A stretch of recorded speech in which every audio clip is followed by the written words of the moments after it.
your best work isn't entirely what defines you. Be your biggest fan and only create work to impress yourself. Everything else will fall in line. Greetings and welcome back to another episode of The Bit Between. Today we have Rohan. How's it going, man? Good. How are you doing, bro? I'm doing good, man. I'm doing good. Just chilling. So before we get into things, do you want to tell people a bit about yourself and, tell them your story? Yeah, for sure. My name is Rohan. I work under the artist name of Roho as a producer and a visual designer. And the majority of my work right now lies on Instagram and Twitter, where I'm sure we can link somehow to this podcast.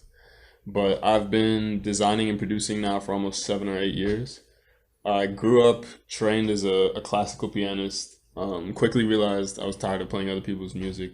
That led me onto the jazz route, and by the end of high school, I had picked up a MIDI keyboard. And then after tinkering with that for a couple years, around my junior year of college, I kind of started to spend more time in the studio and take it seriously, and eventually it just ended up with me falling in love with producing and trying out different styles. So that's where I'm at musically. And on the visual side, I started out taking photos because I used to be traveling a lot when I was younger. But then once I went to college, for those of you who don't know, Western Mass is incredibly bleak. Nothing to take photos of out there. So that forced me to start creating things from scratch. And I ended up dabbling with graphic design. That's how I started making cover art for people. And I actually held a job as a designer at college. But then once I graduated, I started working a job as a designer at a marketing company just to stack some money. And then my girlfriend introduced me to a program called Blender, which is like a free open source 3D animation software. And that honestly changed my life because I kind of got sucked in. It was crazy. I assumed that a lot of the things that people were achieving in Blender, before I found out about it, I just assumed they were doing it in Photoshop. And I was just like, okay, yeah, I'm never going to be at this level. Like, I cannot simulate all these things. And then I opened up Blender and saw how it did all the lighting and shadows and real world effects for you, and it inspired the hell out of me. And I pretty much just spent hundreds of hours in that program in the past couple of years, every day working at it, following tutorials in the beginning, but I've always preferred to come up with my own style by finding out the easiest way for me to navigate programs. So there was one dude in particular I followed some tutorials from early on, but after that, the majority of the time I was just opening up Blender and fucking around for hours until I got something I was happy with. And that's pretty much just the type of artist I am, high volume, because I like to get my ideas off and experiment with different styles. But yeah, man, I don't know. There's not too much more to say. Yeah. Well, before we actually go into like your artisty journey, if that's kind of the best way to put it, just tell me a bit about like what it was like growing up in Boston, because you're from Boston, right? Well, yeah, so I was born in Boston, lived in Cambridge for only a couple years early in my life, but then I grew up in Lexington, which is like 15, 20 minutes outside of the city. And it's probably the most like average town you can imagine. It doesn't really make sense, all the things that I love based on where I grew up, but I made a lot of good friends there. That's kind of where I got exposed to music first, and even art at a low level. But yeah, really, my influences all came from things that I was finding on the internet. Yeah, I mean, the internet, when you actually think about it, the internet is overpowered. Like, Yeah. I don't think the average person, especially kids born now, they won't realize, like, if you grow up with an Alexa in your house, you will never understand how fucking crazy that still is. yeah, like, The can you, internet has, can you, can you imagine going like even 30 years into the past and saying, oh yeah, in 30 years time, you're going to have like a virtual assistant next to your kitchen that can set all your timers for you and tell you the weather, tell you how long it takes to cook a potato. Like, they would be yeah, laughing. They'd be yeah, it saying, would have what are been you like, talking about? which movie was that? Yeah, Because that's the only way. But exactly. now, I mean, I still don't think I'll ever get an Alexa in my house, but I can appreciate the advance in technology. I've got one downstairs. She's listening, bro. Yeah, yeah. Well, when you got nothing to hide, it doesn't matter that anybody's listening, you know? Exactly. For the Um, FBI. that FBI open up meme just plays. FBI open up! Yeah, yeah. So getting back to your story again. You said kind of everything that you found was all on the internet. So like, where did your first sort of inspirations come? Well, actually, so I will say my older brother, he went to art school as an industrial designer, and he is the one who put me onto Photoshop and Illustrator first.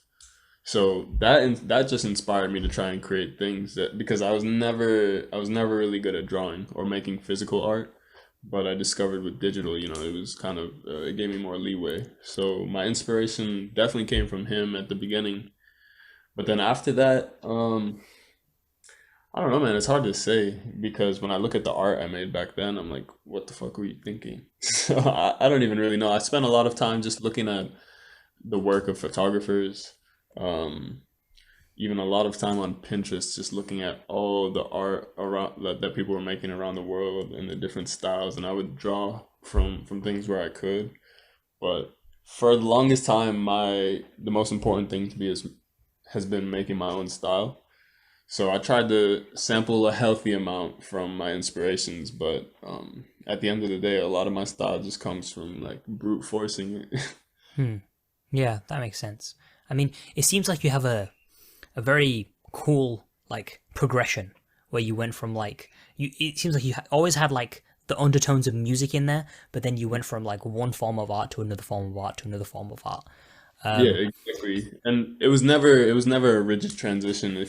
Even if you scroll through my Instagram, you can see it's pretty fluid. Like I started out using my own videos with other people's music, and then, videos of me making my music, then my own videos with my music. Now it's also just sharing like Ableton screen caps for the music itself. So I've enjoyed I've enjoyed this non-linear journey because I kind of just I'll even revisit things I made 2 years ago and incorporate them into something I just made because I finally see the connection.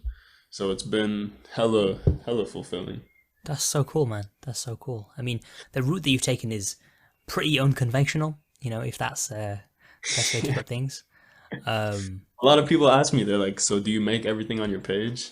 And I hate that I have to clarify it, but it's like, yeah, there are some people who care about both of these things.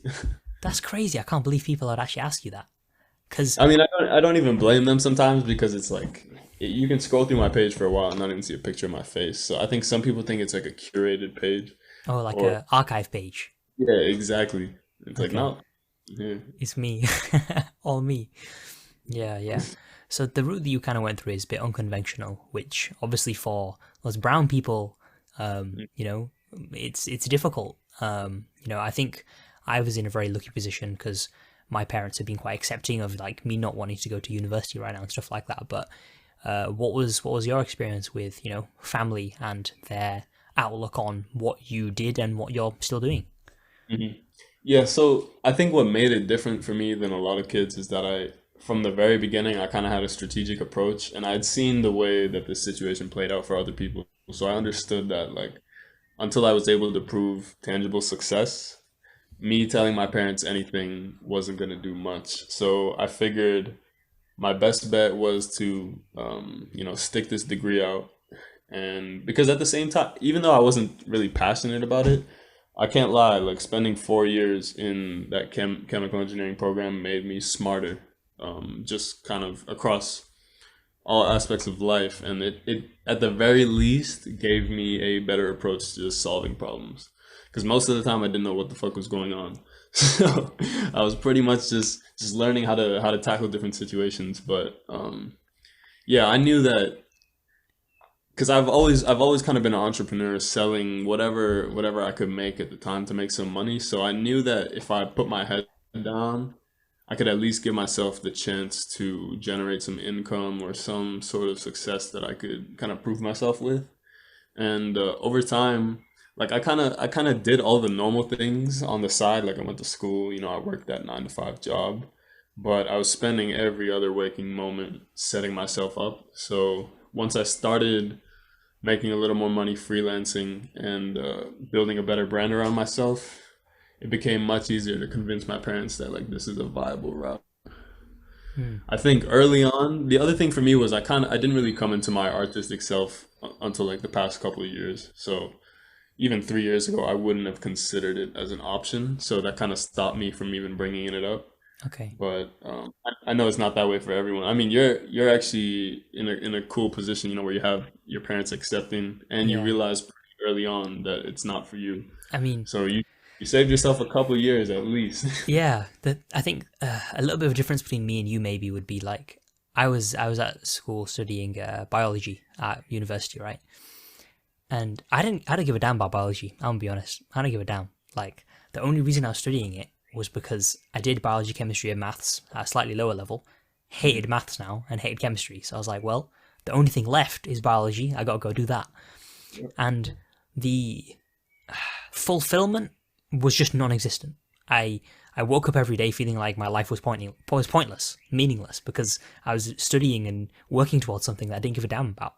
So for me, Yeah, like the idea of doing that for another 3.5, 4 years or whatever is going to be like was soul destroying. It it wasn't an option for me. And so yeah, for sure. I told my parents how I feel, and I'm very fortunate that I have good parents who were understanding and were like, well, they could even see it in me. I remember my mom's told me a few times like she could see that I wasn't well. I looked ill and like I wasn't myself because I just wasn't able to be the creative person that I am. And Sure. so, like you say, I'm It's not very even fortunate. Yeah, and it's not even just the courses, right? It's the thought about 3 more years of this. That's definitely what made it difficult for me along the way. So Was how did you actually get through that then? Because I know you said that you kind of were okay with the sciencey stuff and the mathsy stuff, but if it's not Mhm. like the main passion, how did you get through that? Well, I did a pretty good job of compartmentalizing. Like I wouldn't really set one time of the day for, for visuals and then for homework. If anything, homework would come very last. But I I kind of forced myself to just switch into that gear when I needed to. I mean, I was never at the top of my class, but I definitely got by in decent standings just because I understood that it was I don't know what the correct word is, but it was like a codependent situation. I couldn't have the music if I didn't have the school. I could have the school and not the music, but like one of them needed to be in place for the other one to even exist. So I prioritized that whenever I had to. And then actually also my junior year for the second semester I studied abroad in Hong Kong for it was like 5 or 6 months. So and that was life changing, that whole experience. So having that in the middle of my college career kind of helped me break it up, and going back to my senior year was a little less daunting because it was like, I just spent half a year across the world. I can I can suck it up and make it through. Yeah, yeah. What was that like then, Hong Kong? Oh, it was fucking insane. I mean, the only way I can kind of convey how I saw it is through my photos, which are a little further down on my Instagram back in 2018. But yeah, while I was there, I studied at the Hong Kong University of Science and Technology, and um, I wasn't even taking too many classes. I had managed to give myself a light schedule, so a lot of that time was just spent traveling. And I was able to make it out to like 6 or 7 surrounding countries. And at that Whoa. time, I was pretty much only a photographer, so I was in heaven. And I ended up coming away from that trip with like over 200,000 photos. And Wow. yeah, yeah. So you can imagine for someone who's interested in visuals, being on that side of the world was crazy. And I got there at a good time too. Yeah. Yeah. I mean, that's awesome. I remember back before I actually went to university, I was considering doing a year abroad just Mhm. because of like how awesome the experience would be. And I'm still actually, have you heard of the idea of slow travel?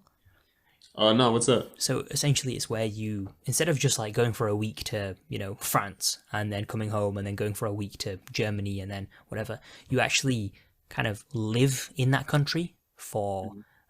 a sustained period of time. So, like, you actually buy your groceries there, you rent a house there, and you actually live and integrate yourself within the culture. Um, and then slowly you move on to the next and then to the next, but over like a prolonged period of time. So like over like a few years, you'll have lived in like 3 or 4 different countries. Yeah, Um, and that's an idea that, much more fulfilling. yeah, that sounds much.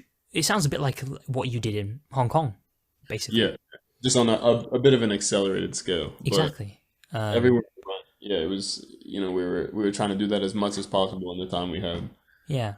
Um, and so I think that's definitely an option that I'm going to look at because, dude, there's just so much to go and see.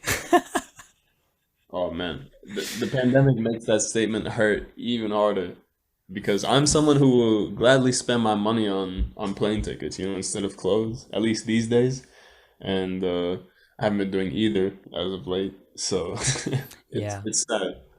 it is. It is annoying, but hopefully things will get to open up. And I think my plan is kind of at one point to come to the US and come and meet all the people that I've met online. Because to be honest, bro, all of my clients have been from the US. Mm. I haven't actually met anybody from the UK, so Really? it's yeah, Oh it's yeah. pretty weird. No, bro, I don't think I've met anyone that I've done work for in like the past year and a half. It's It's crazy, it's isn't it? crazy. Like we have unlimited access to like Mhm. everybody. Yeah, I don't even know how people like us could exist even just 25 years ago, 25 years ago. Because realistically, the only way back then you'd get work, like for example, you making an album cover for an artist. Mhm. I don't know for sure, but it feels like the only way you would get to know like somebody like that would be if you in person went to school with that artist, or like you went to school with their producer, or like you were in the same city and you met somewhere. And other than Exactly, that, like game over, you know? exactly. Or you're famous and they reach out. But Exactly. that's yeah, it's I can't even imagine back then. I'm definitely grateful. I mean, Instagram, as much as it's run by a shady man, it's changed my life just by putting me in touch with quite literally like everyone anywhere in the world. And every now and then someone doesn't hesitate to reach out, and you end up making a good connection, having a good conversation, making a like a lifelong client. And it's crazy sometimes when I finally hop on a call with someone, even after working with them for like a year. It's like this is the most that we've met, and I've still never even met you in person. Yeah. I mean, But I don't even know what it would be like actually meeting people because I've I all my podcasts have been online and all yeah, of my clients have been online. So I don't even know what it's like to like do work with people in person. yeah. No, I feel like the nature of our work as well is like a lot of people who come to you with work are usually inspired by something they just saw online. So it makes sense for that whole interaction to go down online. But that being said, yeah, I can imagine it's a whole different ball game working with people in person, and I'm definitely craving that after the pandemic, Yeah. especially as a music producer. The ability to be in the studio with people creating live is unmatched. Yeah, cuz there's just the chemistry and the whole vibe when you're actually with somebody in that space. Oh yeah, yeah. Um Like that look you give your homie when you hear the right sample is you just can't get that online. It's yeah. it's worth $1 million. Yeah. Yeah. Um so oh, before I move on to the next thing, don't you think it's crazy how different people use social media or like Instagram? For example, yourself and I, like, we usually put like all of our creative stuff on there. So you put beats on there or visuals. I'll put like my most recent 3D animations on it. But some people literally just use it as like, how to catch up with their friends. And Bro, I was like, thinking about that last night. I swear to God, like this specific concept, because I was thinking about how at some point in my life I'm gonna post just some normal ass pictures on Instagram. Like I can't keep this up forever. And then I was thinking about the fact that some people will literally take the photos they upload to Instagram in the app, like using the app camera. That's how ooh, that's how different the priority is. yeah, And I mean, if I wasn't making any money off Instagram, I also wouldn't give a fuck. But it's a whole different ballgame when you come at it from an advantageous point of view. And I can't imagine being one of those people now. yeah. And another thing is like the way I see my Instagram is a bit of a portfolio, right?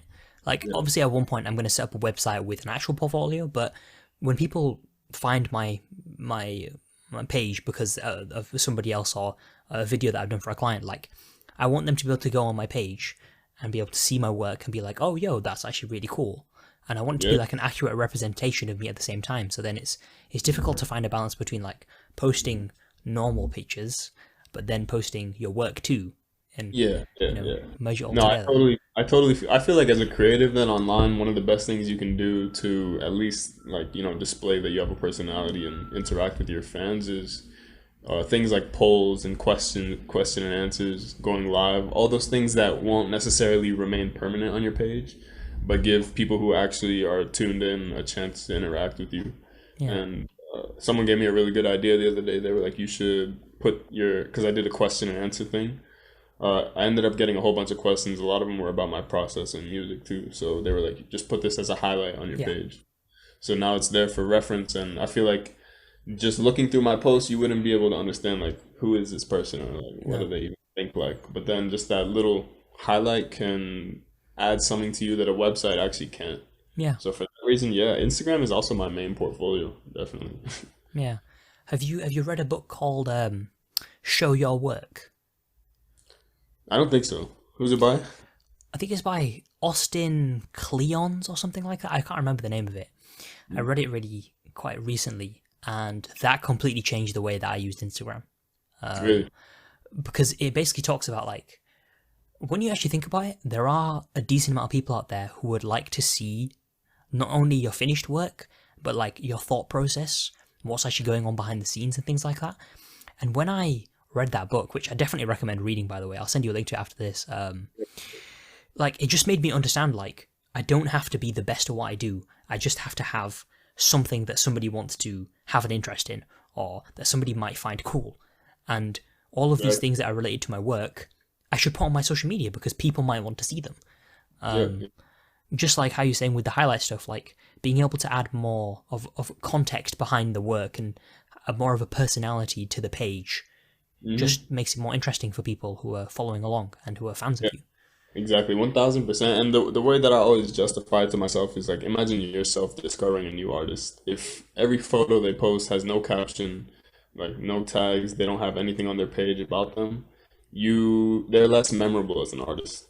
But like even there's a lot of producers online who I connected with just because they were funny on Twitter, like nothing to do with music. They just tweeted out funny shit, and I was like, okay, I mean, this is clearly like a cool ass dude, and they also make good music. So that right there is the little motivation that can cause people to reach out, because you seem approachable. Yeah, And I think responding to every comment and DM that you can, obviously, there's a limit. And for the sake of your mental health, you can't address everything. But even that random person who reaches out to you just to compliment your work once, like taking the time to respond to them will make you more memorable in their eyes. And it's just I've found it to be so beneficial, like yeah, across every platform all the time. yeah. I mean, kind of rolling off that point. Do you have any advice when it comes to one, finding people to work with, like collaborate with, and two, being able to find good clients? So I would say the thing about my freelance career after graduating college is it hasn't been my full-time gig. So I've been working my job, and I've been lucky enough to earn enough from that that I don't need to actively like pursue clients through the freelance route. I've kind of just focused more on building my portfolio and spreading my or making my audience as wide as possible, and through there, people will reach out, and then it's a matter of filtering out requests, based on budgets and ideas and all that. But one thing I would say as far as discovering collaborators is reaching out with something to offer. I didn't understand this for the longest time either, and it definitely was the reason a lot of my DMs went unread. But then once I started reaching out to people with specific ideas for a project, or ways that our styles might complement, or even something we could make, I noticed the reception was a lot better. So I would say, how the way you search for collaborators is different for everybody. Hashtags, different pages. There's so many methods, but the most important thing for me, is about when you reach out. Just imagine, you were getting reached out to by someone. The first thing you'd be wondering is, all right, you're a stranger, so I don't know you, but what can you offer me? Hmm. And if you can word that in the right way and seem friendly while at the same time like kind of down to business, I think you'll find a lot more success than the DM that's just talking about like, yo, let's work. Because these Hmm. days when I get one of those, I'm like, work on what? Yeah, you know? and it almost feels a bit um, like if somebody just hit me up in the DM and said, "Yo, let's work on something together." Like it's almost like, who do you think you are that you can just come in here and say, "Let's work on something together," and it's Exactly. just gonna happen? You know? Exactly. Yeah, exactly. A lot of the times those messages, they just leave me with a feeling of like, it's like some people are a little disconnected from how actual collaboration works. Yeah, You yeah, would never pull up on someone in the street and just say that, there has to be some context or give them an idea of what you can bring to the table. yeah. Like what would you say your strong suit is at the moment? I'd say one, well, what we're doing right now, like I enjoy talking to people and giving people a platform to share their story. That's like Mhm. that's literally like the template that I use when I hit people up. I'm like, I want to give you a I'm providing you value, give you the space to share your journey. And then when it comes to like the actual 3D and animation stuff, I'd say my main thing is like being able to animate things, being able to bring still images to life, VFX and compositing. That's kind of my jam. For sure.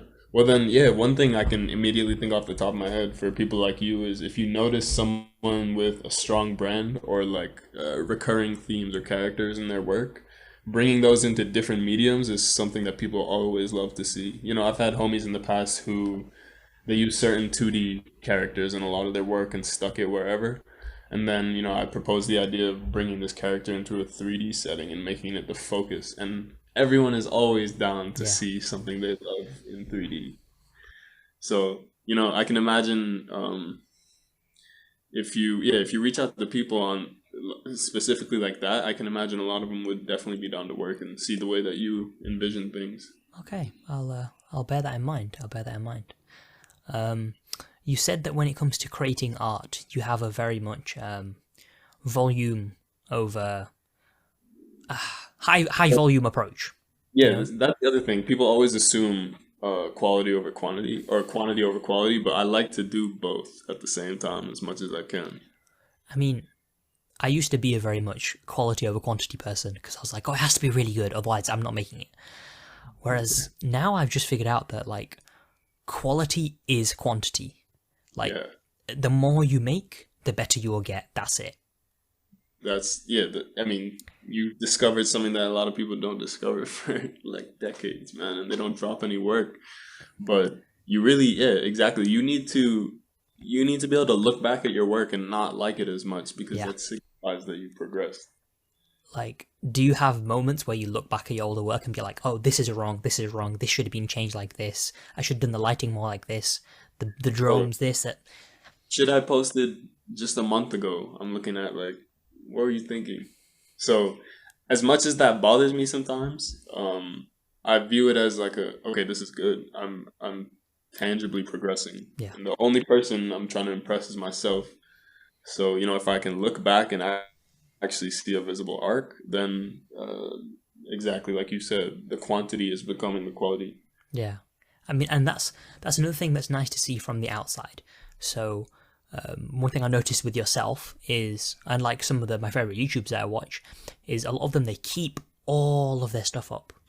Yeah, yeah, Like they keep forever. even their oldest videos that are super cringy because Yeah, it's really nice to see the arc, see the development, and that's something that I find awesome. You can literally see the journey of somebody from, like with yourself when I was having a look at your Instagram page, like from photography, piano, this, that, and everything else to the where you are today. And it's really inspiring to see that. It's really inspiring to see the reality that somebody wasn't born being able to make crazy stuff. You know?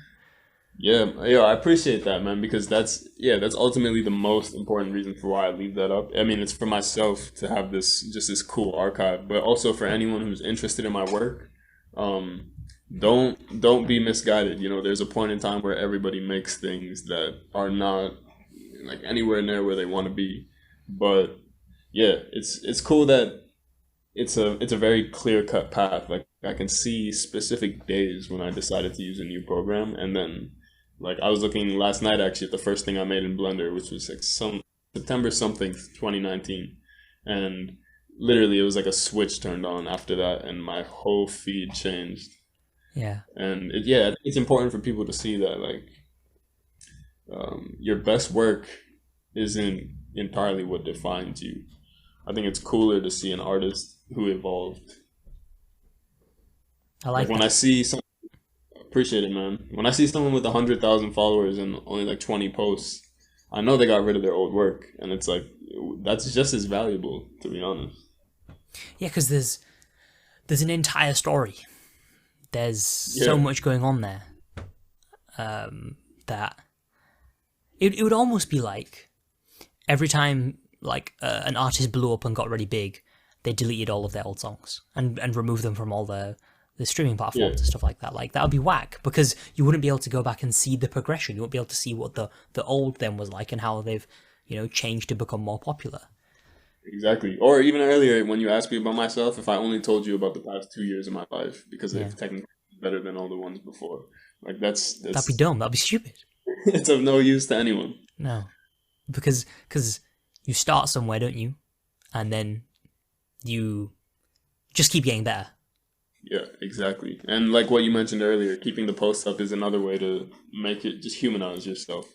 Yeah. If you don't actually want to post pictures of your face, keep up your old work because that's the best indication of who you are/were. Yeah, I like that. I'm actually considering doing daily renders. Have you heard of daily renders before? Yeah, for sure. Yeah, so I don't know. I think I'm probably going to keep them as a highlight as opposed to just filling up the whole feed with them because I've not actually got that much work out there. But that's not a bad idea. And then you can also you could render in 9:16. Yeah. Or 16:9, and that's actually a really dope way to show. It's the biggest way you can show any of your art on a phone. That Instagram story. Yeah, that's the thing though. Like, it's so weird how we've gone from this transition of everything is always this way to so much of our media just like the other way around. And like, there's literally a video. I can't remember what exactly it's called, and it's a really iconic video on the internet that tells you that not to video vertically. And you have to do the other way around. And now, like, it's kind of obsolete because so much of our stuff goes on our phones, which is crazy. Exactly. Phones are getting taller, more than they're getting wide, and as a result, there's a lot of skinny videos floating around. See, the problem is when you watch those on a computer, you're like, why the fuck didn't you film this like this? Because it's only taking up 5% of the screen. But the reality is, most of what we see is on here. I mean, I've even seen like some of the biggest YouTubers, they put polls on like, where do you watch my YouTube videos? And like 75% of it is on the phone. And then you think to yourself, like, why are people bothering investing in 4K camera gear and making things look really good if all you're going to see it is on this tiny screen? But in 720p. Yeah, exactly. Because YouTube's actually turning it down to like 480p automatically. So why are you even bothering? But oh man, as long as you're doing it for yourself, you'll be happy. I guess so. Cool. Well, before we wrap this up, I've got a few quick questions to ask you. So, what is it that you think separates you from everyone else? I'd say, I mean, at a very, very superficial level, I feel like the fact that I look the way I look and do the things I do is one thing that just separates me from some of the people who are more like me. But on an artistic level, I think it's just the fact that I approach every idea from an audio and visual standpoint, and I let them influence each other. I don't have any set process. I kind of just let the inspiration flow fluidly between both, and that's kind of forced me to start looking at everything I make from multiple angles. And as a result, I think there's not too many people who are kind of doing audio and visual at the same level. And I like to think that's where I stand out sometimes. Yeah, I like that. Usually one gets sacrificed in the process, but I can't sacrifice either. What do you mean? Usually, I mean, the people who care the most about their visuals or the most about their audio are less likely to have a good complementary pair. But I promise I care just as much about both. Yeah, because usually people just dedicate themselves to just one of the two mediums. Exactly. I mean, I've run into people on Instagram with insane music and like some really shitty low res cover art, and it's like, man, people don't realize how important the visual aspect is even to sound. And so I try to bring that into my work and keep everything interesting, whether or not you have your sound on or off. Okay, yeah, I like that. What would be some advice for your younger self? Younger self, I would say don't assume that people you look up to aren't hitting you back because they don't fuck with you. It's that you literally may just not be good enough yet. And that's something everyone has to come to terms with, is there will be a point where you're not good enough, and then you get better. And then people start hitting you back, and you realize, okay, it's just a matter of time. I'm patient as hell. That's one thing. Yeah. I like that. How much of your hard work would you put down to your... Sorry, let me say that again. How much of your success would you put down to hard work, and how much of it would you put down to chance? I would honestly, I think, because what I mentioned earlier about being such a high volume creator, that's kind of what's led to my opportunities. And like, I almost feel like if I hadn't posted this many things, you know, it wouldn't have ended up in the eyes of this person. So as much as there is a chance element, I feel like in my case, it's influenced by the volume. So I like to believe that most of the chances have only become possible because of hard work. So if you had to put like a number on how much is hard work and how much is chance, what would you... 70% hard work. 70% hard work, 30% chance. Cool. And yeah, don't quote me on that though. Yeah. And the final question would be, you know, if you had one message for everybody who listening to this podcast right now, what would it be? Let me think about that one for a sec. I would say the number one thing I could tell to anyone listening to this podcast, I guess specifically aimed at my fellow creators, is be your biggest fan and only create work to impress yourself. Everything else will fall in line.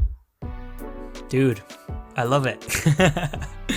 Real, love it, man. I love Appreciate it. You got anything to plug? You know, tell people where they can find you. Oh yeah, you can find me on Instagram at Rohan.jpg, JPG, and on Twitter as not Roho, but it is actually me. You can also just search Roho on Google. I'm sure one of my things will pop up. But yeah, I appreciate anyone who takes the time to check out my work, man. Awesome. Well, thank you very much for, you know, coming on this episode of the podcast. It's been a pleasure, man. Yeah, man, it was dope talking to you. Thank you very much, guys, for listening to this episode of The Bit Between. Make sure to go check out Roho and all of his stuff. If you want to find more episodes, just go ahead and search The Bit Between wherever you get your podcasts. Whilst you're there, might as well follow me on Instagram at the Sabdog. And I'll catch you guys in the next one.